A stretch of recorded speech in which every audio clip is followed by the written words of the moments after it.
Muito bem, pessoal, estamos de volta para a parte do Obsolve do nosso encontro de hoje. Fizemos aí o contest da Etco, deu 243. Contest bastante interessante, com muita questão abordando aí, está sendo bem interessante para a gente, eu pelo menos estou interpretando dessa maneira, que os contests estão mudando e estão trazendo técnicas aí diferentes, né? Não está tendo muita repetição do que a gente já viu nos anteriores, então está dando aí para a gente poder pelo menos visualizar e ter uma ideia de técnicas aí das mais diferentes possíveis, né? Então, o que vai fazer com que cada contest seja mais ou menos difícil para cada membro em particular aqui do nossa equipe, da nossa turma, porque depende da bagagem prévia que você tem, né? Então, eu consegui acertar aí durante o contest as 4 primeiras, estava me atrapalhando aqui na DPDF, eu acabei de acertar aqui o numerador, falta só corrigir o denominador agora, então daqui a pouco eu termino. Coloco para vocês o gabarito dela também. Eu demorei a visualizar a DP, depois quando eu visualizei faltava muito pouco tempo, eu não consegui terminar antes de finalizar o contest, mas agora, um pouquinho antes de entrar aqui, eu fiz o último teste, eu acredito que agora está certo, né? Mas eu confiro e mando para vocês. Temos aí o ranking filtrado do Brasil, que tem vocês aí, vou passar. Aqui só tem os 20 primeiros, deixa eu botar aqui os 100 primeiros que aparecemos nós todos. Então tivemos aí diferentes níveis de desempenho, isso é muito normal, né? Com os diferentes estudantes da turma. Teve gente acertando os 2 primeiros. O primeiro e alguns poucos não fizeram. Aí o primeiro, eu não sei se são estudantes da turma ou não, mas a gente conversa sobre isso agora. Deixa eu passar aqui para as tarefas. E mesmo as mais simples tinha alguma coisa interessante, então realmente um conto achei com muita coisa legal.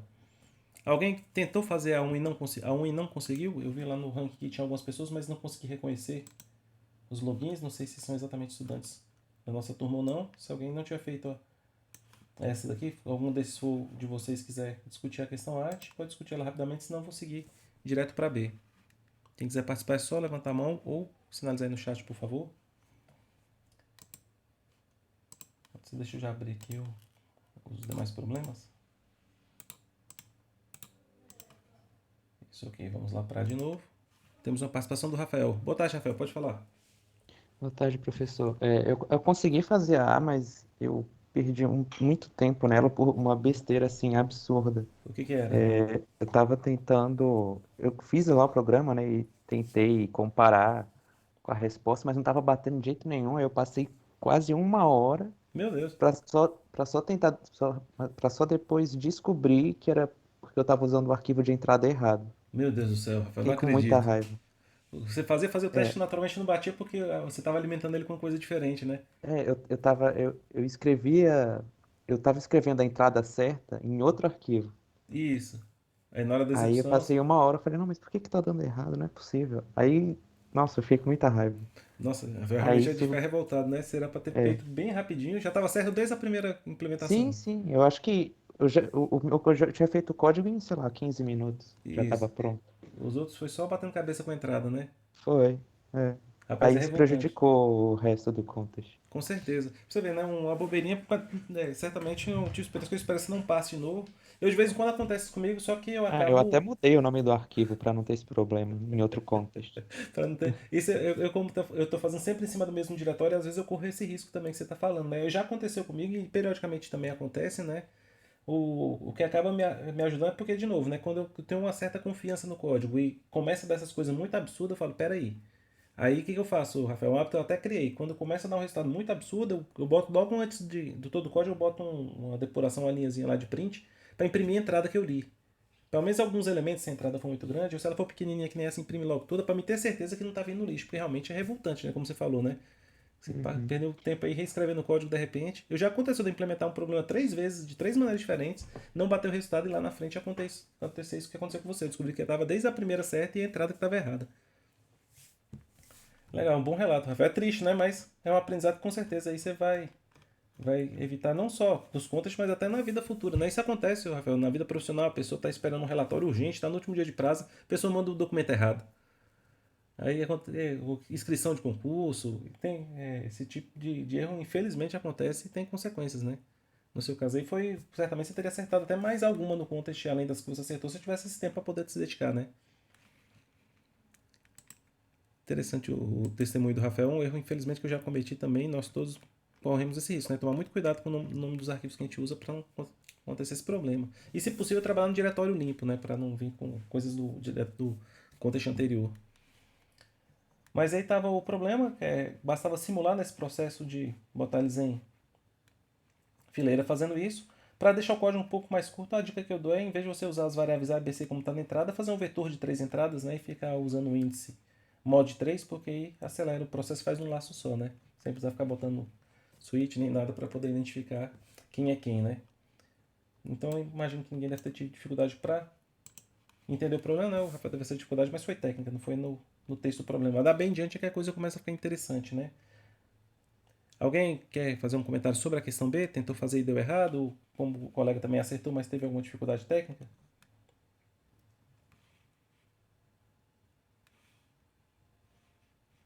Temos uma participação aqui, deixa eu ver. Não, não é. Era só mensagem da gravação. Então, o problema B também, esses dois problemas aqui eu gostei porque eles estão mais dentro do que a gente está acostumado, né? Dois problemas de iniciantes que dá para a gente resolver, não usa técnicas muito sofisticadas. Aqui é um problema para identificar entre duas sequências onde havia coincidências de elementos e se essa coincidência acontecia em mesmos índices ou índices distintos, né? Como o tamanho da sequência é pequena, então, aqui, quando eu vi isso, eu falei, tem até outras maneiras de fazer de uma maneira um pouco mais eficaz, né? Mas só que 1000 ao quadrado dá 10 a sexta, se você fazer um laço com índices variando em A e um sublaço dentro dele variando em B, dá para ir incrementando essas duas quantidades aí sem muito segredo, complexidade quadrática vai passar, então eu implementei quadrático e foi logo embora para ganhar tempo, né? Para passar para as outras questões. Então, imagino que vocês devem ter feito alguma coisa semelhante também. Para fazer mais eficiente que quadrático, você tinha que pegar, né, cada i e de repente você botar fazer uma separação por índices, né, um mapa onde é que você tinha um valor e os índices onde aquele valor acontece. Aí você procuraria, os índices que acontece seria a segunda quantidade, exceto se houver uma coincidência de índice, você tinha que decrementar um e aumentar o outro. Aí você passa a fazer isso aí em, de repente, n log n em vez de n quadrado, mas os índices permitiam, né, ou aliás, os limites permitiam a solução quadrática. Nessa hora é melhor usar a quadrática, que é mais simples de codificar e a gente ganha tempo. Passemos então para o problema C. Aqui a gente já tem mais gente que não chegou a fazer a C e eu queria já agora a participação de alguém que tentou fazer a C e de repente não deu certo. O senhor está me ouvindo? Sim, tô sim. Quem foi que me chamou? Se eu não Eu ouvi. sou Gabriel. Oi, Gabriel. Bom dia, como Então, está? essa questão foi que eu fiz e eu recebi um time limit exception. Isso, Eu queria entender por que que eu não consegui fazer uma análise de complexidade histórica direito. isso, Porque eu achei que dava para fazer complexidade quadrática. Aí eu isso, conferi todos os partes, né, de isso. pessoas, um por um. Fiz um Entendi. for loop. O que acontece, Gabriel? Se você fizer análise por pares, nesse ponto você está correto. Você teria alguma coisa proporcional ao quadrado da entrada. E a entrada aqui, o n chega no pior caso a 2 vezes 10 a quinta, né? Então o quadrado desse número dá 4 vezes 10 a décima. E hoje, com os computadores no PECTA, você até 10 a 18, 10 a 8, perdão, não 18, 1 a 10 a oitava, ainda dá para arriscar fazer no prazo de 1 a 3 segundos, tá? O 10 a sétima é seguro, 10 a oitava tem passado, né? Mas depende muito da quantidade de operações que você faz e quais são as que você faz. Mas fazer quadrático aqui 10 a décima, 10 a nona, 10 a décima já não está passando, tá? Professor, quantos segundos mesmo? É, 10 oitavos? 10 oitava vai entre 1 e 3, aí depende muito do servidor Ah, lá na outra ponta, tá? Mas os limites de tempo dos problemas estão geralmente nessa vizinhança, entre 1 e 3 segundos. Aqui no comecinho tem o valor exato, tá vendo? É só questão de sim. 2 segundos. Então, para você fazer quadrático em 10 a décima, eu acho que você vai conseguir fazer em minutos aqui, talvez 3, entre 3 e 30 minutos aí, botar um fator de 10 para dar um intervalo largo, passaria, mas só que aí não respeita esse limite de tempo, que é o erro que você estava tendo, tá bem? Sim. Então, o que você fez, pelo que você está me explicando aí, sem precisar olhar o código, é que você conferia se havia uma possibilidade de colisão entre o 1 e o 2, o 3 e o 2 e assim por diante, né? É, Então, o que acontece? A gente tem que fazer, Gabriel, quando você tem esses problemas de limite de tempo, que é o que você está tendo, a gente tem que tentar ou diminuir a complexidade assintótica quando for possível, e quando não for possível, a gente tem que diminuir a constante, né? Porque é proporcional ao quadrado, mas em relação a qual constante? Nos dois cenários, a busca é a mesma. Eu tenho que tentar evitar de fazer determinadas operações para poder diminuir o custo aí de execução, né? Então, uma coisa que a primeira observação que você pode fazer, Gabriel, que vai te ajudar nesse problema, eu, de novo, como eu vinha daquela solução do B, que eu vi que quadrático resolvia, eu pensei, vai que a C também faz quadrático e eu ganho tempo. Aí eu olhei esse N e falei, opa, tem que ser subquadrático, né? Então, olha esse desenho aqui. Você conferiu um com 2 e um 2 com 3, só que não há a menor possibilidade de haver uma colisão entre 2 e 1 e nem em 1 e 3. Por que não existe essa possibilidade? Porque a movimentação, segundo os limites do problema, são só nos sentidos da horizontal. Então, como não compartilha a mesma reta horizontal aqui que o 2 e o 3, então já não há necessidade de fazer esse check. Deu para entender essa primeira abordagem, Gabriel? Sim, entendi. Então, o que eu tinha que fazer? Eu tinha que reorganizar esses pontos de tal modo que eu pudesse avaliar essa avaliação que você fez dentro de uma mesma linha. Então, essa é a primeira análise. Tá certo? Então, o que eu faço? Eu uso a coordenada y como esse critério. Então, todos os elementos que têm a mesma coordenada y, eu agrupo eles. Então, eu teria o grupo aqui do 1, o grupo do 2 e do 3, tá certo? Uma vez que você tiver feito essa ordenação por grupo, você fala, mas ainda assim eu corro risco. Se todos eles estivessem na mesma linha, continuava quadrático se eu tentasse fazer aos pares. Mas o ponto é o seguinte, se tiverem todos na mesma linha, você tem uma garantia de colisão se um deles estiver se movendo da esquerda para a direita e outro da direita para a esquerda. E isso acontece naturalmente que o que está se movendo da esquerda para a direita estiver antes do que está indo da direita para a esquerda. Então o que eu fiz? Primeiro agrupei eles todos por coordenada y. Dentro de uma mesma coordenada y eu procurava o elemento mais à esquerda que está indo para a direita quando estivesse naturalmente ordenados, né? Ordenados por coordenada x. Mais à esquerda vindo para a direita e o que estivesse mais à direita vindo para a esquerda. Aí eu olhava esses índices, se o índice desse que está vindo nesse sentido fosse maior do que o índice desse que está indo nesse sentido, a resposta é sim. Então, aqui a solução que era antes quadrática agora se torna linear nessa análise e a ordenação deles pode ser feita em tempo logarítmico, né? n log n. Então, no fim das contas, é uma solução n log n. Deu para entender a ideia, Gabriel? Professor, Entendi. É Você, ordenar os pontos. você quer dar uma olhada E no código, como eu fiz? Tá um pouquinho eu sambado acho aqui. que. Eu vou explicar e ver se está certo. Isso. Eu acho que você tem que ordenar todos os pontos e aí comparar o que tá na frente com o que está na frente desse ponto que eu estou comparando. É Isso, isso? exatamente. Só que a gente faz essa comparação dentro de uma faixa, né, de valores, e essa faixa são os que compartilham o mesmo y. Dá para fazer isso com sorte customizado, né? Você ordenar por y e depois dentro de cada y por x. Só que eu acabo, pelo menos para me organizar mentalmente, eu prefiro fazer assim, ó. Por isso que eu quero te mostrar a minha submissão. Cadê minhas submissões? Porque eu aproveito que o C++ me permite fazer a composição de estruturas sofisticadas com uma certa facilidade e usei uma estrutura bem sofisticada, mas que me facilitou o código, tá vendo? Aqui eu só fiz a leitura da entrada.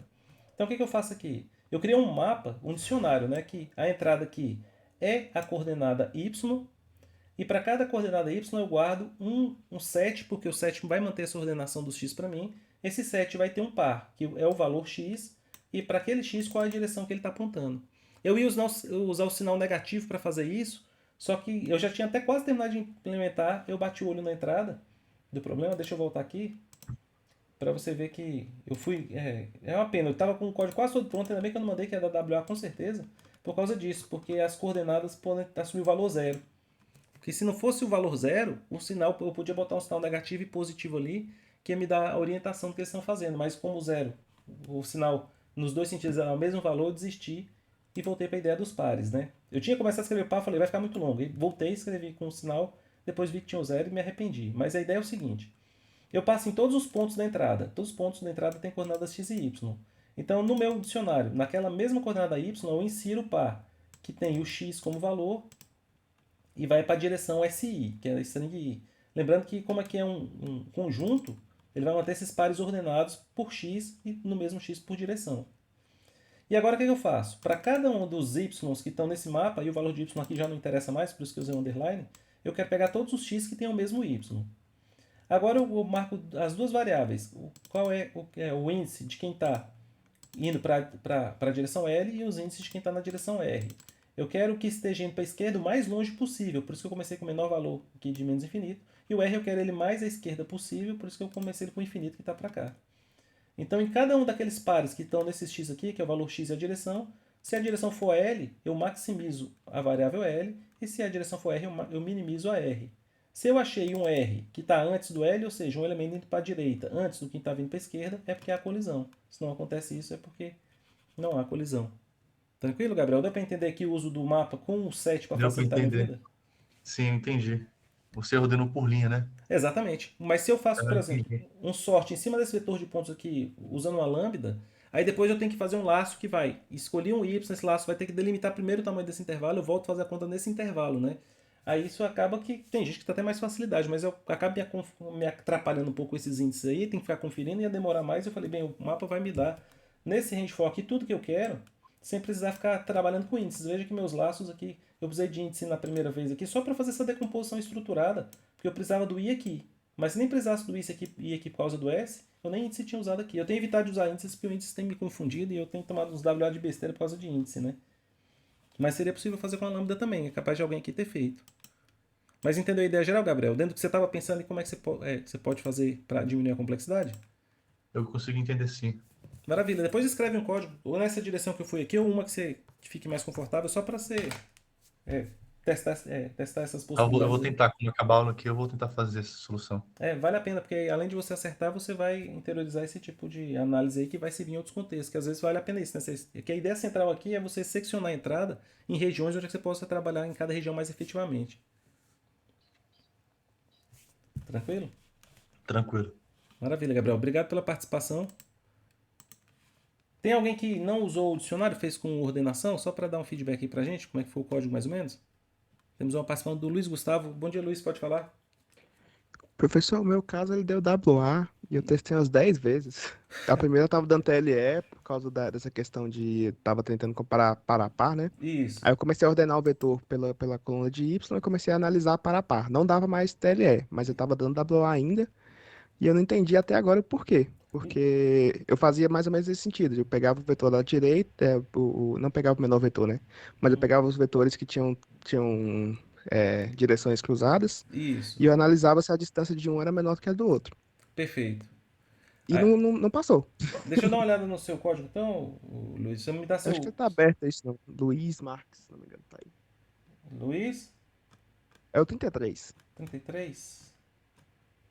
É Luiz Marques, É ok, Luiz. O seu é aqui. esse de Peraí, que 10, agora é né? na lupa, né? Deixa eu dar um refresh na página aqui que eu acho que. Ah, não, agora apareceu. Ah, era pra ter a lupa aqui. Cadê a danada da lupa? Deixa eu dar um refresh aqui de novo pra ver se ele me autoriza a olhar o seu código. Bem, de qualquer jeito, eu vou mandar aí no. Se eu não achar aqui, você me manda no chat. Mas era a princípio era pra dar pra olhar aqui. Não sei porque tá acontecendo isso. Vou tentar uma última vez aqui na atualização.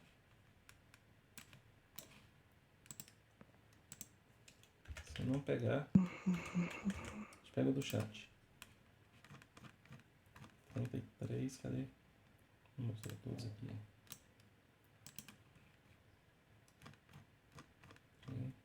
33. Luiz Marcos, agora apareceu, Luiz. Só para atualizar mesmo. Olha lá, pega aqui o mais recente que você mandou por último. Tá aqui. Vamos lá.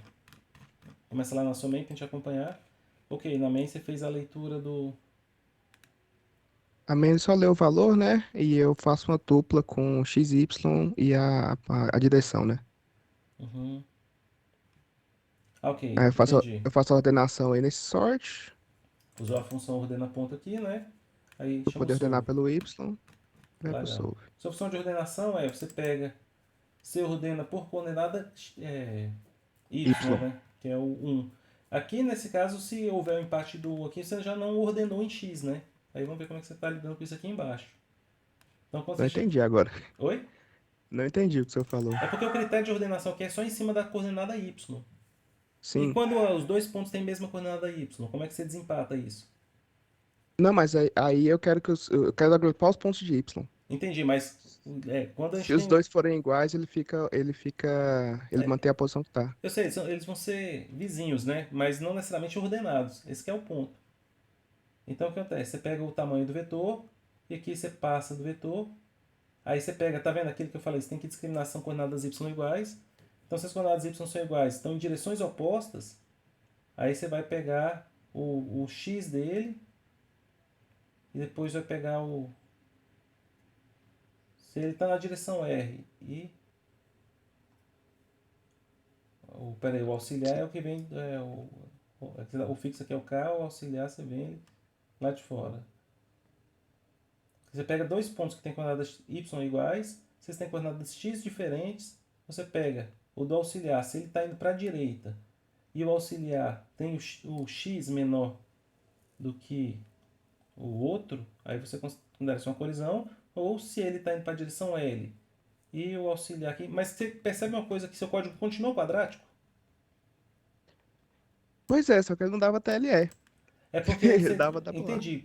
Era para dar TLE. Por que não deu TLE? Porque ele está pegando alguma situação aqui onde é que tá dando resultado errado, onde não devia. A ordenação é por y aqui, ok. Porque você precisou passar quadraticamente de novo, justamente porque você. Ah, entendi agora. Ah, não. Não entendi, perdão. Você vai fazer todos eles. Tá quadrático ainda. Eu faço, na verdade, só até a primeira linha, né? Depois eu dou o break nesse if aí e eu passo o auxiliar com o novo valor de K, que eu vou analisando por blocos. Só que, igual você falou, se tivesse dando TLE, eu entendia, poxa, ainda tá quadrático, mas não tá dando TLE, tá Entendi. dando WA. Por isso que tá a Uhum. minha dúvida. Professor, posso Pode, claro. colocar um Alguém já conseguiu comentário? enxergar aí o erro? Me ajude que eu tô procurando aqui. Eu, João, pode É falar. porque, como ele não está ordenando por X, Isso. pode ser que ele pegue o L antes do R Ah, e perfeito. mande verdadeiro. Entendi. Você tem razão. É, acho que eu não me atentei a isso mesmo. Então, aqui nessa sua função, Luiz, o que eu aconselho você fazer é o seguinte. Se o get 1A é igual ao get 1B, aí você retorna get 0A menor que get 0B, porque isso vai gerar uma ordenação já nos dois critérios. Vai ter ordenado em y e dentro do y organizados em x. Tá certo? Entendi que eu ordeno os dois, né, no caso. Exatamente. Aí você Beleza, vai obrigado. trocar isso aqui para um TLE, porque continua quadrático, né? Aí para você evitar de quadrático, a ideia é que você vindo você pode trabalhar com uma técnica chamada de dois ponteiros, né? Você começa um ponteiro vindo da esquerda para a direita no vetor ordenado dentro de x, né? Dentro dos mesmos y. Você vem caminhando da esquerda para a direita e marca o primeiro o primeiro R que você encontrar. Aí você vem agora em sentido oposto e marca o primeiro L que você encontrar. Aí você faz uma comparação semelhante a essa que você fez, né? Se os x deles são compatíveis com a colisão. Tranquilo? E uma dica Tranquilo. que eu vou te dar aqui, que você está usando tupla, né? Você usou aí uma tupla. Você pode usar um negócio do C++17 chamado decomposição estruturada, que te evita de usar essa sintaxe que eu acho ela um pouco cansativa de escrever, né? Se você quer pegar os três elementos de uma tupla, aí você poderia escrever uma coisa assim, ó. Deixa eu pegar aqui e passar o quadro para cá. Eu usava muito isso aí, que eu particularmente acho meio cansativo, porque, de novo, que eu falei para vocês, eu tenho evitar de usar índices. Cadê a caneta? Tá aqui. Então, evitar de usar índices, porque às vezes você está com tudo certo, mas escreveu o danado índice errado. Aí dá tudo errado, é muito difícil de pegar, né? Mas se você tem uma tupla, no seu caso lá, sua tupla aqui era um par de três inteiros, né? O x, o y e um caractere. Vamos pegar aqui até de tipos distintos. Então imagine que o primeiro você quer representar a coordenada x, o segundo está representando a coordenada y e o terceiro a direção d. Então quando você tem uma variável, uma tupla, que eu vou chamar aqui t, você preenche ela, trabalha com ela. Se você precisar trabalhar, consultar esses valores, eu gosto de usar esse recurso aqui da decomposição estruturada. X, y e d vai ser igual a t. Aí ele vai atribuir corretamente, ele vai atribuir para o x o get 0 de t, para o y que ele pega o get 1 de t, e para o d ele pega o get 2 de t. Então é bem mais tranquilo de escrever e evita índices, né? E também te dá nomes significativos para os membros da sua tupla, do seu par. E isso aqui vale não somente para tuplas e pares, né? Mas é o uso mais recorrente que tem de decomposição estruturada. Vocês devem ver que eu usei de vez em quando. E é nesse sentido, você pegar um elemento e decompor nos seus membros, usando essa sintaxe aí. Tá certo, Luiz? Fica a dica para você. No começo é meio estranho, mas quando você acostumar aqui, dificilmente você volta a usar essa notação. Beleza, obrigado, professor. De nada. E só para finalizar esse negócio da decomposição estruturada, o lugar que eu acho mais útil de todos delas é quando você tem um vetor de tuplas. Imagina se você tivesse um vector dessas tuplas aí do tipo que a gente está lá em cima, e se chama ele de vetor 3. Aí você preenche aí ele, e quando você quiser passar em todos os elementos, você já pode fazer a decomposição direto no for. Aí você faz assim, ó. Aí você vai pegar um a um todos os elementos desse vector e decompor ele de aqui para cá direto. Então, fica bem legal de trabalhar, já vem os membros com os nomes adequados, você não usa índices, vai passar um a um sequencialmente, né? Da posição 0 até a posição n-1 do vetor, mas de novo dispensando o índice. Então fica aí só de dica, se você puder depois dar uma olhadinha, vale a pena, que eu te garanto que você vai escrever o código com mais tranquilidade e com menos problema ficar manipulando índices, tá? Mas o problema é interessante esse daqui da Professor, colisão. Quem foi que me chamou? foi eu, João. Esse aí tá disponível a partir do 17? Do C++ Tá, 17? exatamente. A decomposição estrutural a partir do 17. Massa. E se eu não me engano, tá. Eu não sei exatamente se o Etcoder dá pra gente na submissão às flags. Acho que não, né? Ele só fala o GCC, mas está habilitado porque eu uso o tempo todo, né? No código que eu mostrei aqui mesmo pro colega tem, ó. Aqui, ó. Então aqui no Etcoder é um lugar seguro de usar. Só de vez em quando, infelizmente, tem que voltar para trás no UVA, né? Que o UVA costuma. De vez em quando, ou então quando pega esses juízes mais antigos, né? O SPOD, estou fazendo uma coisa num juiz um pouco mais antigo. Tem um triste com um juiz que tem uns problemas até bons, se eu não me engano ele é chinês. Mas tem que voltar lá pro C++ 98, é terrível para escrever certas coisas. Mas nesses mais modernos aí, CodeForce, Etcoder, pode usar decomposição estruturada tranquilo. Temos aqui uma participação no chat do Vitor. Meu código deu WA também, mas estava errado. Quando eu arrumei, estava certo, deu TLE porque estava quadrático. Exatamente, Vitor. Mas é legal, mesmo que você tenha o TLE porque você fez quadrático, o exercício de escrever um código quadrático correto, embora TLE também é um exercício interessante, né? E uma vez você tenha a compreensão completa do que o algoritmo da quadrático, é hora de você procurar estratégias para diminuir a complexidade assintótica, que a ordenação é que nos permite fazer uma análise de cada. Uma vez ordenado, a gente consegue olhar para cada ponto uma única vez, né? No quadrado, eu tenho que olhar o mesmo ponto várias vezes em combinação com o segundo ponto, né? E esse aqui é o ponto principal dessa ordenação. O legal desse problema, para a gente finalizar ele, é que ele é um problema de geometria, né? Não deixa de ser um problema aqui do nosso conteúdo. Então também fiquei satisfeito de ver esse problema aqui hoje, porque está dentro do nosso tema principal, que é um problema de geometria. Certo, senhores e senhoritas? Vamos passar aqui para o problema D. Esse problema aqui, eu quebrei a cara demais com ele, pessoal, porque o problema é um problema para quem está acostumado com a representação de árvores binárias, onde a raiz é 1 e o filho à esquerda é 2i, outro é 2i mais 1. Quando eu bati o olho nesse problema, eu falei, mas esse problema é muito fácil. Ainda mais que eu tenho essa garantia, embora esse número aqui seja absurdo, eu tinha essa garantia aqui. Aí eu já implementei naturalmente, submeti e já fui ler a E, fui trabalhar na E, estava perdendo tempo aqui com a E. Quando eu voltei nas submissões, eu vi que eu tinha tomado um WA. Eu falei, meu Deus do céu, é para aprender a ler o problema direito. É o famoso TLE de quem, o WA de quem não leu. E o que foi que eu não li? Eu tinha tudo isso aqui claríssimo para mim. Essas regras que me garantiam que o problema não era porque eu estava tentando sair da raiz ou abandonar uma folha. E isso não ia acontecer porque nesses limites que a gente tem aí, dificilmente a gente ia chegar lá. Mas o ponto principal qual foi aqui? É que nesse test case, depois que eu vim do primeiro que estava correto como eu tinha imaginado, e o pior de tudo, que eu fiz essa conta aqui, eles foram bem malandros aqui, que eles fizeram uma conta que você vai e volta para o mesmo ponto, dá os 50 mil aqui. Essa observação aqui era crucial. Durante o processo, você pode eventualmente exceder 10 a 18. Então ali eu fiz as contas ainda da forma naiva, depois construí esse teste aqui com muita... Eu tenho certeza que eles rodaram um código C++ para observar como é que o overflow ia se comportar nesse caso aqui. E nesse em particular, deu para ver que ia e voltava. Eles deixaram essa informação aqui, mas quebrei a cara. Esse outro aqui passava também tranquilamente. Submeti WA. E qual foi o erro que eu cometi? Tá trabalhando com variáveis long e long, que eu tenho garantia até esse ponto aqui, mas não além. Então eu ficava aí à mercê do overflow. E eu fui e fiz a correção para evitar isso. Como é que a gente faz isso? Você pode, por exemplo, usar uma linguagem que não tem problema com a aritmética, embora os valores aqui podem ficar estratosféricos você tomar um TLE porque ele não consegue processar em tempo hábil.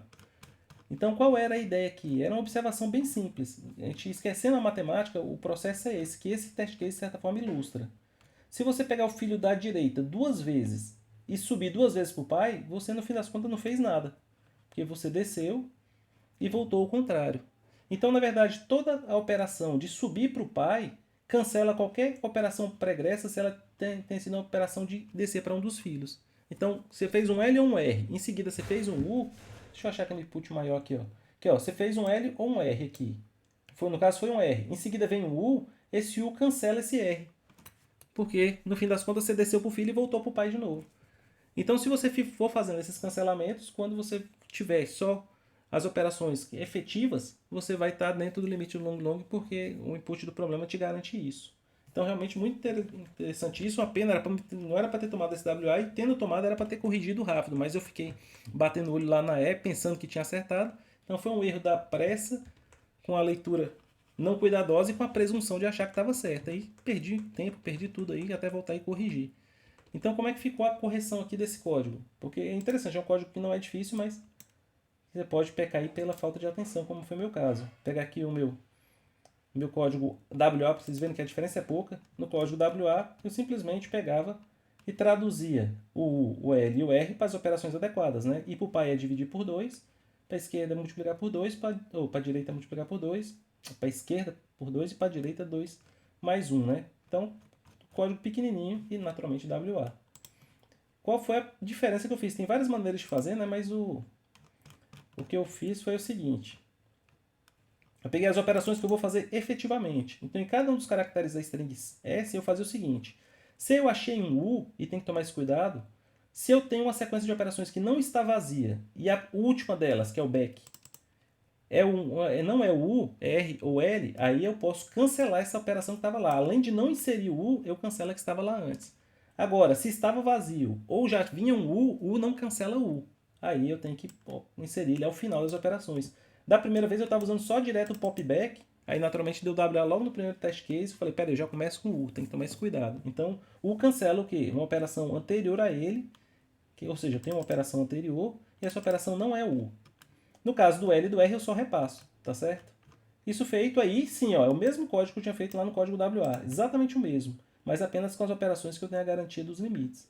Aí ficou dentro do long e passou. Então realmente interessante essa questão. Porque você tem que atentar aí que uma sequência de operações pode dar overflow, e aqui, se por um lado a gente evita de fazer operações desnecessárias por conta do tempo de execução, aqui tempo a gente teria de sobra, né?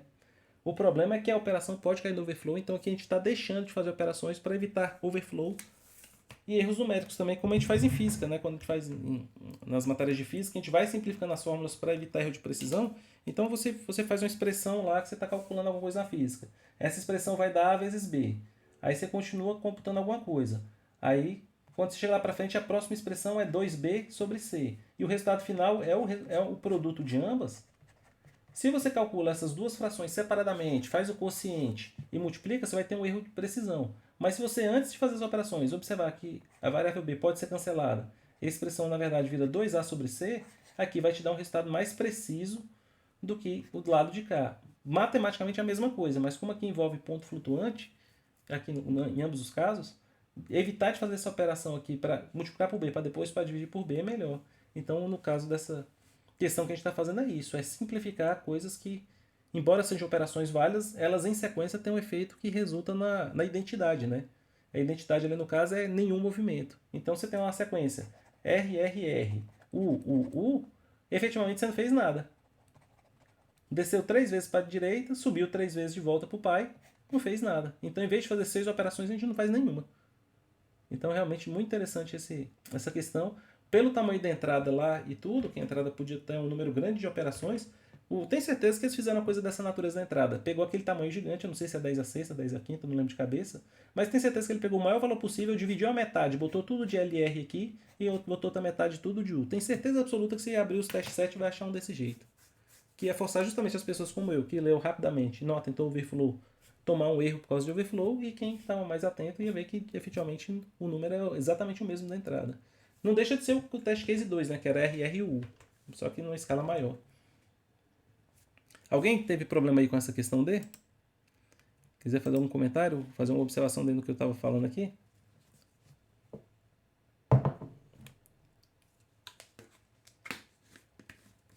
Eu fui na ideia do Python e acabei me lascando no TLR. Ah, você deu TLR, João? Eu fiquei nessa dúvida. Se alguma Deu coisa tá... TLR. E você conseguiu depois corrigir ou você... Eu fiz em C++, eu transformei o número X em um número binário em uma fila. Aí eu ia dando popback e pushback. Se fosse L ou R, eu dava um pushback. Se fosse U, eu dava um popback. Ah, perfeito, entendi o que você está fazendo. Então, no fim das contas, você construía a representação binária desse número, né? Aham. Mesmo que ele excedesse ali o tamanho do long, ele estava como string, e a string ia ter no máximo o tamanho máximo da entrada, né? Deixa eu voltar aqui para ver como é. Legal, João, inteligente sua solução. 10 a sexta. 10 a 6, né? Sua solução é inteligente no sentido que a cada momento você tem um valor exato, então se você precisasse computar, por exemplo, o resto da divisão desse número, em algum momento, mesmo que não fosse um valor representável, você conseguiria, né? No final, para fazer a impressão, você usou Uhum. algum método da API? Como é que você converteu de novo para int, para imprimir?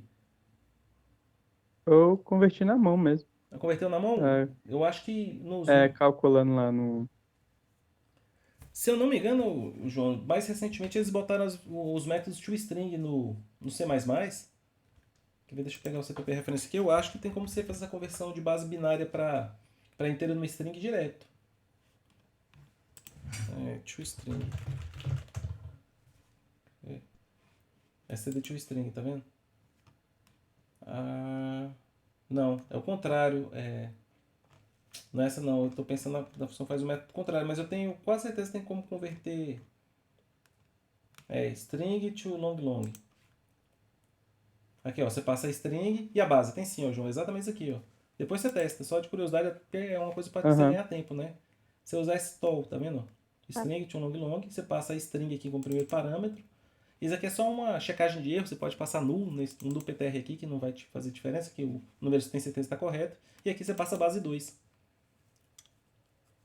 Vou ver que o default dela é base 10, mas tem essa opção da base. Eu sabia que tinha. Aí você consegue fazer essa conversão. Você fez uma rotina então, fazendo produtos aí, fazendo potência. Eu fazia tipo. Um laço, né? É um laço. Aí eu Ente- ficava. Eu somava um e depois multiplicava o antes por 2. Ia Perfeito. fazendo isso até. Legal, mas não tá errado o que você fez, mas aqui, só se eu tivesse consciência dessa função e como a bits ia botar ela pra você lá, você escrever stall, a string no Uhum. 2, né? Ganhava Ia algum tempo. economizar umas linhas e ganhava um tempinho. Exatamente. E à medida que a gente está avançando aí, né, que começa a faltar tempo. Porque as últimas questões que eu vou comentar agora, uma delas não saiu por falta de tempo, para variar, né? Outra eu tinha uma noção de como fazer ela, mas não consegui entender como é que eu tinha que adaptar isso. E a outra eu errei conceitualmente mesmo, né? Inclusive eu vou até aqui, eu acho que nenhum de nós que estamos aqui presentes, deixa eu olhar aqui o placar de novo. Eu acho que dentro dos presentes ninguém fez nenhuma depois da D. Mas eu quero conversar com os colegas que tentaram para até a gente pensar em ideias, né? Que até o pessoal que não está acertando tanto ainda ficar com a impressão correta, né? Que às vezes a gente não acertou. Por mesmo problema vocês vão ter lá embaixo, só vai mudando é qual foi a dificuldade encontrada. Eu tentei fazer e tomei um WA na E, valia a tentativa, eu tomei o WA, eu sabia que existia a chance de não dar certo, mas esse meu WA ele foi até longe. Se vocês olharem aqui vamos nos resultados de novo aqui, a quantidade de casos de teste que não passou foi pequena, mas eu já sabia que não adiantava ficar pegando esse meu código daí e trabalhando em cima dele, porque estava conceitualmente errado. Eu tinha quase certeza que não ia passar, mas falei, vale o chute, né? Tá aqui, ó, passou em 20 dos 27 casos, né? Mas tem aí Tá vendo? Ó, o nome dos testes são ótimos, né? Agora que tá liberado, o anti-Dijkstra. No anti-Dijkstra não deve ter passado, tá vendo? Perfeito. No anti-Dijkstra aqui, tá vendo? Então, nesse anti-Dijkstra aí foi exatamente... Eu não usei o Dijkstra, mas foi exatamente o motivo pelo qual passou. Durante o contest não tem esses nomes, mas eu já sabia que eles tinham criado um corner case para me pegar. O pessoal que é bom de corner case, mas, de novo, valia o chute, né? Eu não demorei muito para fazer, porque eu sabia o que eu estava querendo fazer, mas ainda assim me custou esse tempo, né? Se eu não tivesse feito isso, eu tinha acertado a próxima da loteria. E qual foi a minha ideia que não dava certo? O que eu fiz? A ideia era você pegar, para quem não leu o problema, você tem um grafo conectado simples e você quer deletar, se possível, uma ou mais arestas, você quer maximizar o número de arestas que você quer excluir, de tal forma que, ao retirar essas arestas, os caminhos mínimos entre qualquer par de vértices permanece mínimo. Então essa era a restrição. O grafo não podia ficar desconectado depois de uma exclusão e, além disso, você não poderia mudar a distância mínima. Então o que eu pensei? Fiz a leitura lá do código. Aqui na minha função de solução, eu usei o Floyd-Warshall, que é um algoritmo de grafos para calcular as distâncias mínimas entre todos os pares. E essa implementação do Floyd-Warshall que eu tenho aqui, ela calcula não somente as distâncias entre quaisquer pares que vem aqui nesse vetor de vetores, nessa matriz distância, mas eu tenho um vetor de vetores dos antecessores que me permitem reconstruir esses caminhos. Como a quantidade de vértices era pequena, eu podia fazer uma coisa cúbica, que é o caso do Floyd-Warshall, e também podia fazer uma solução que fazia o quê? Uma vez que eu tinha todos os caminhos, eu criei um conjunto de arestas e eu passava em qualquer par de vértices distintos, né, e ordenados, U sempre menor do que o V, reconstruía o caminho mínimo de U para V, ordenava a aresta para guardar nesse vetor de arestas as arestas repetidas aqui, tá? O conjunto ia eliminar as repetições e pegar todas as arestas únicas que eu precisava para preservar. Então minha solução preservava a propriedade de conservar as distâncias mínimas. O que meu código está errado é que ela não minimiza a distância máxima. Então, o que eu fazia? Eu pegava as arestas que eu precisava, subtraía do total que eu tinha, subtraía que eu precisava, e como vocês viram aí, passou em 20 casos de teste. Aí, quando eu vi isso, eu falei, eu tenho quase certeza, porque o problema, esse é um problema que eu já tive em outras questões, por isso que desde o princípio eu tinha esse feeling que não ia dar certo, é que o Floyd Warshall e o Dijkstra, eles são algoritmos que te dão um caminho mínimo, mas esse caminho mínimo não minimiza o número de arestas. Então, esse é um dos problemas, né? Que uma abordagem no Dijkstra ou Floyd Warshall surge. Tanto é que eu construí o corner case que quebra. Vou mostrar aqui para vocês. Eu falei, para ter certeza, eu já tinha um código rodando localmente aqui, eu falei, eu vou construir um corner case. Eu tive que codificar para ter certeza, né? Senão, só com esse corner case eu já podia ter parado a minha codificação, mas o que eu faço? Pego um vértice 1 que liga o vértice 2 aqui com o peso 2. Depois, esse é que eu desenho aqui nas minhas notas. Eu não sei se vocês fazem isso, mas eu faço o contest com um lápis aqui e uns rascunhos do lado. E aqui 1 ligado direto para o 3. Então as distâncias mínimas entre 1 e 2 é 2, entre 1 e 3 é 3, entre 2 e 3 é 2. E veja que eu tenho duas maneiras, dois caminhos que geram o caminho mínimo. Então acontece, a princípio eu poderia excluir essa aresta 4 aqui. Ao excluir essa aresta 4 aqui, eu preservaria os caminhos mínimos e teria uma aresta a menos. Certamente você pega a solução dos juízes aqui e vai dar a resposta 1. Só que o meu código ele responde 0. Porque ele identifica esse caminho como caminho mínimo de 1 para 3. Dentre os muitos que tem, eu identifiquei justamente esse. Então eu preservei essa aresta. Depois, no caminho mínimo de 1 para 2, de 2 para 3, eu preservei as outras e o meu deu resultado 0. Aí eu falei, desisto, porque agora não é só ajustar o que eu fiz, eu preciso repensar aqui, provavelmente construir um ADP ou usar uma outra estratégia aí para poder...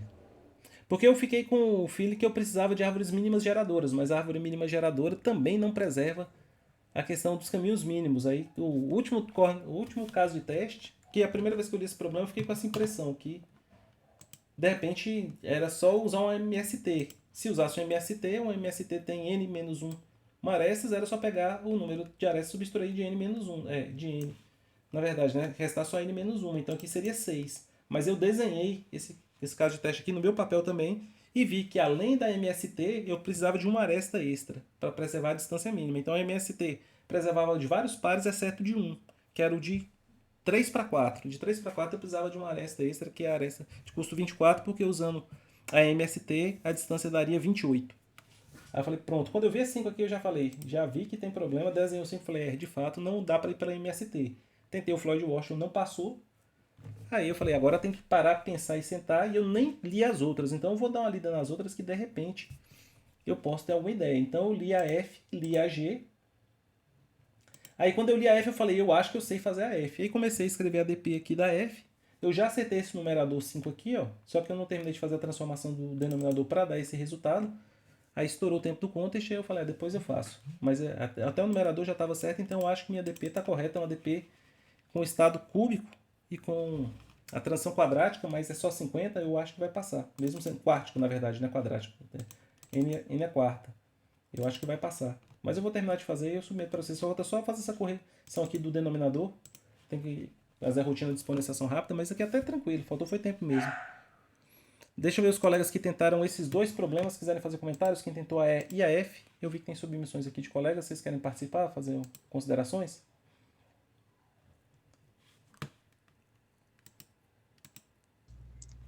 Eu tentei utilizar o Dijkstra mesmo para ver se tinha, tipo assim, cada nó, né, cada ligação que tinha, eu tentava verificar se existia alguma que gastava menos tempo, né? Isso. Que aí eu poderia remover ela, mas acabou tomando WA em algumas, TLE em outras, porque ficou muito, tipo, eu fiquei verificando todas, né? Ah, entendi.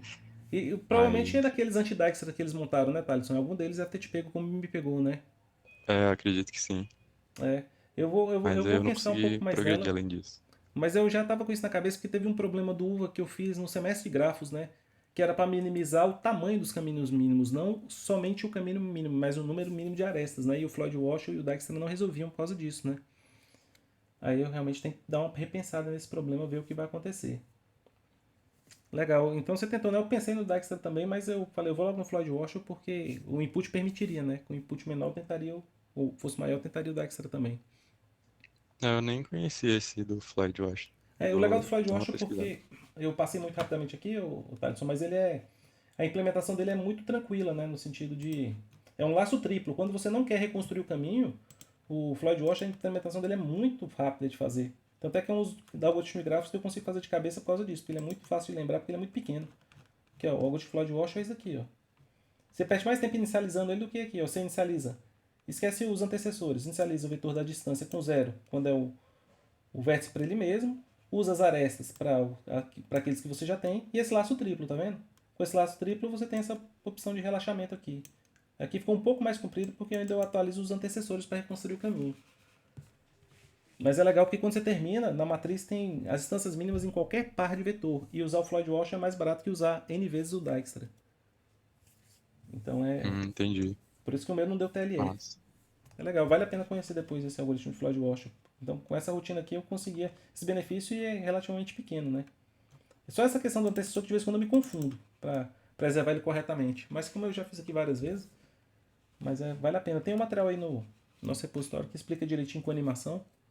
Vale a pena olhar o algoritmo de Floyd Washer. Embora ele não resolva aqui, ele é um algoritmo útil em outras circunstâncias. Deixa eu chamar mais um voluntário aqui. Eu vi quem foi que tentou fazer aqui também. Além do Thaleson, o Enzo. Enzo, você tá por aí ainda?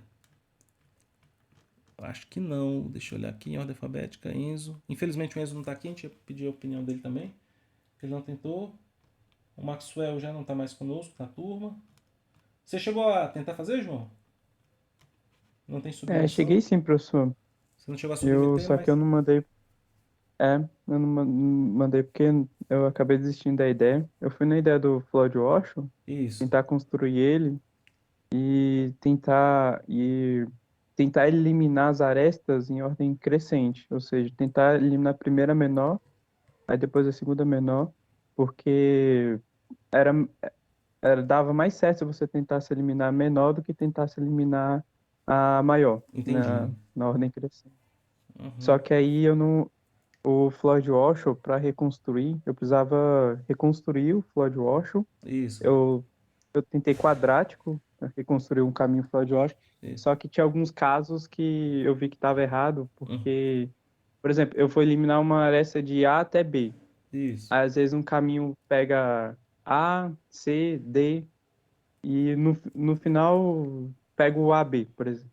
Uhum. Aí, se eu destruísse esse caminho, eu não tinha certeza que ele ia ser reconstruído da maneira correta. Entendi. Aí acabou que eu não tive tempo de pensar em outra abordagem. Entendi. E eu ainda fiquei com outra ideia, que eu não cheguei a testar por falta de tempo também, que eu falei, não vou insistir muito nesse problema, porque aqui eu estou chutando e o da probabilidade eu tenho mais certeza do que eu estou fazendo, né? Mas a gente pode pensar, eu até pensei em usar as pontes, né? Porque a ponte não pode ser eliminada de qualquer maneira, a gente tem que preservar a conectividade, né? Então eu acho que Uhum. esse aqui é um problema que poderia ser, né? Assim, você preservando as pontes, aí você tentar fazer uma MST com as restrições que as pontes são mandatórias, né? Mas eu acho que ainda assim talvez não dê certo porque você não tem garantia que você tem pontes, né? No caso, um gráfico que fosse completo, por exemplo, não teria ponte nenhuma e como é que faria nesse caso, né? Aí eu acabei desistindo nesse Uhum. sentido, mas eu pensei nisso porque lembra MST, mas tem algumas restrições, né? Então, de cabeça é outra tentativa que eu não fiz, que eu iria nessa direção de tentar identificar aí as pontes e fixadas as pontes eu usaria o algoritmo da MST. Mas aí não tenho certeza se vai funcionar também. Quando eu estava no final já, eu tive a ideia de fazer o MST e Isso, depois pegar as arestas que sobraram e isso. tentar adicionar uma por uma. Ah, entendi. Aí se diminuir o caminho, quer dizer que tá válido. Aí dá Perfeito. para A fazer isso MST com... preservaria a conectividade e essas arestas Aham. aí, eventualmente os caminhos mínimos, né?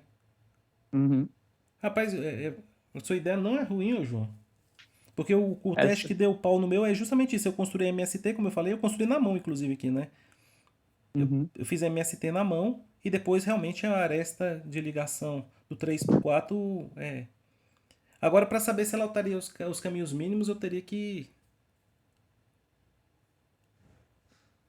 Rapaz, eu Não, acho que só você que é capaz de você ter razão mesmo, João, porque a- se eu falar adicionar os caminhos, como é que verificaria o caminho mínimo? não, saberia se modificaria o caminho mínimo, mas eu acho que o único par que precisa é da aresta que você está adicionando, sabia?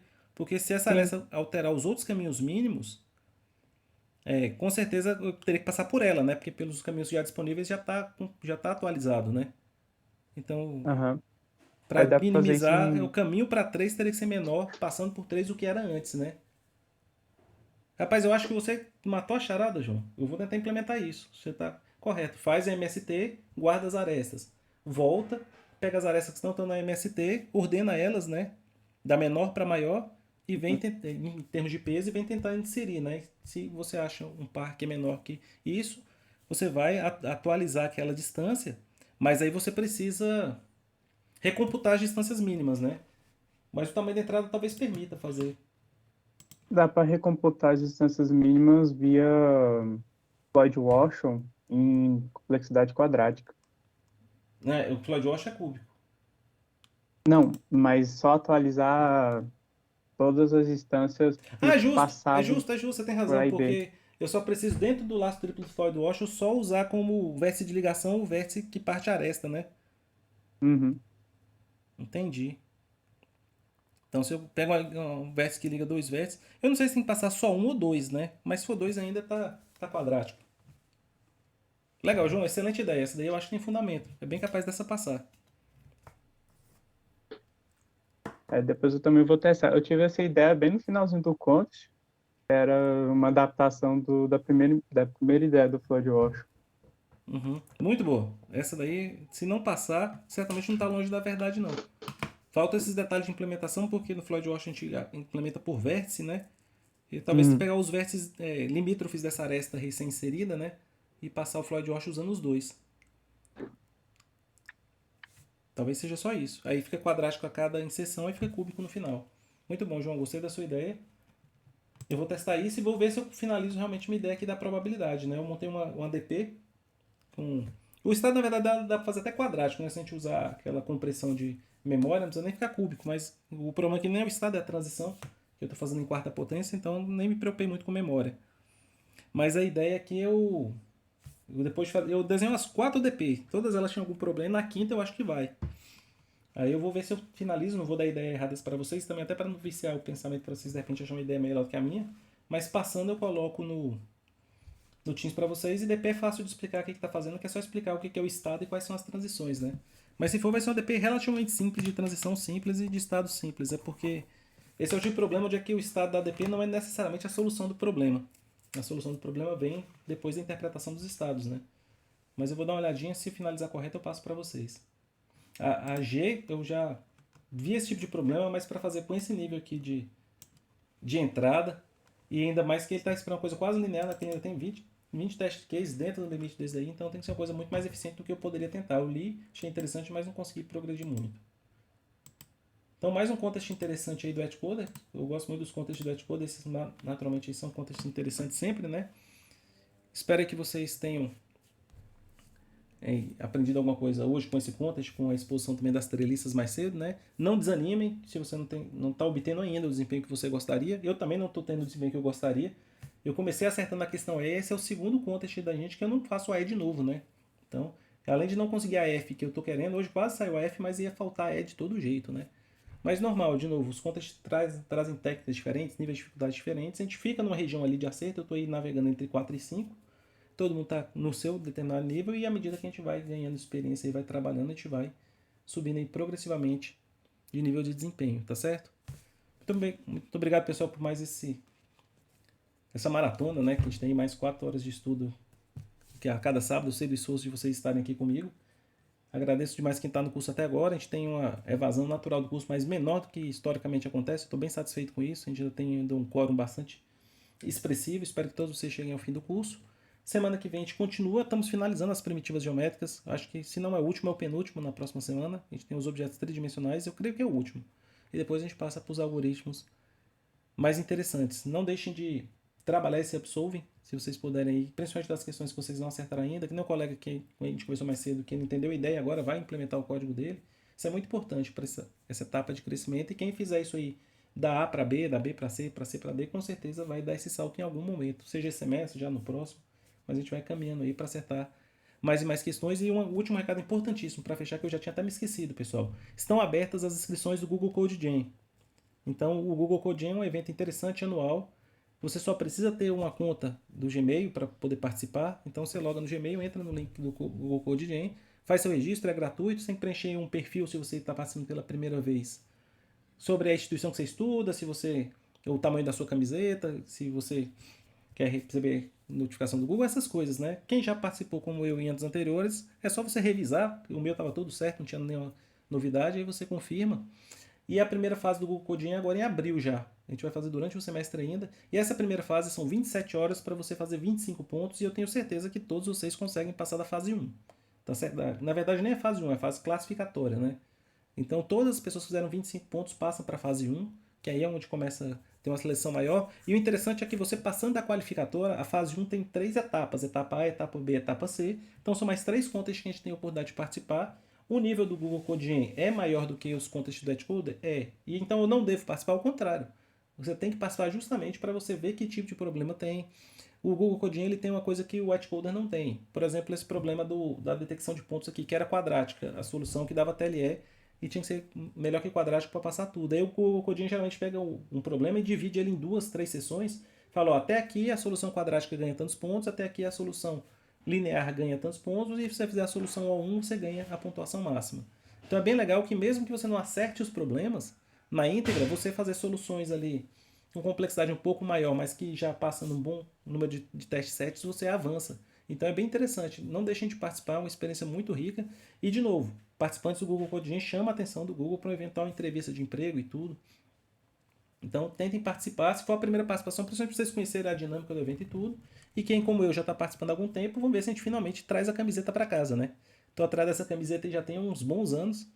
E infelizmente nos últimos 2 Google Code Jam eu tive um problema terrível que eu não consegui participar das etapas. Então eu perdi pro WO, que é a pior derrota possível, né? Que além de não conseguir, eu também não trouxe a experiência de ter tentado, né? Nos anos que eu tentei foi bem interessante. Mas eu vou ver se esse ano dá certo de eu conseguir participar de todas as etapas. A primeira é 27 horas, mas as outras são 2 horas e meia e geralmente caem em horários bem ruins. É no fim de semana, quando não é de madrugada, é no meio da tarde, né? Vamos ver como é que vai ser esse ano, mas vamos tentar. O importante é estar tentando e praticando. Então todos convidados aí a fazer o Google Code Jam. Por favor, não esqueçam, faça o registro. Eu vou lembrar de novo semana que vem. Mas se puder, já deixa o registro pronto aí e nas vésperas a gente torna a lembrar vocês de novo. Tá bem? Muito obrigado, pessoal, mais uma vez. Um bom fim de semana a todos, um bom descanso. Nos vemos no próximo sábado.